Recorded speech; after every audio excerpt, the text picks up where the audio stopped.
معاملے پر M Q M رہنماؤں کی جانب سے کہا گیا ہے کہ مقامی حکومتوں کو بااختیار بنا کر ہی عوامی مسائل کا پائیدار حل ممکن ہو سکتا ہے۔ اسلام آباد میں میڈیا سے گفتگو کرتے ہوئے خالد مقبول صدیقی نے کہا کہ بلدیاتی حکومت کا تحفظ عائن کرے اور سپریم کورٹ اس کی نگرانی کرے۔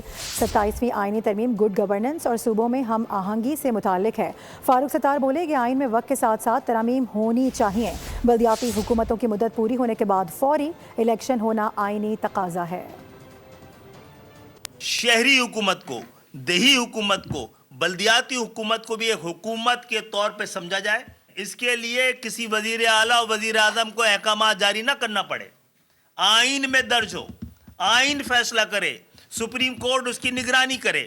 اس سال نے یہ تقاضا پیدا کیا کہ اس کو قومی ہم آہنگی کے ساتھ اور مضبوط دفاع کے ساتھ اور دفاع کے جدید تقاضوں کے ساتھ ہم آہنگ کرنے کی ضرورت ہے۔ تھرڈ ٹیئر آف حکومت گورنمنٹ، اس کی اہمیت مقامی دیکھیں نا، صوبائی خود مختاری کے لیے 18واں ترمیم بھی لایا تھا، تو اس کے بعد تو اگلا مرحلہ نیچرلی لوکل اٹانومی کا ہے، مقامی خود مختاری کا، تو یہ اس کا نمبر تو اب آنا ہی آنا ہے نا 18ویں ترمیم کے بعد، تو یہ نمبر اب آنا چاہیے اور یہ بھی 27ویں ترمیم میں شامل ہونا چاہیے، یہ ہمارا اصرار ہے۔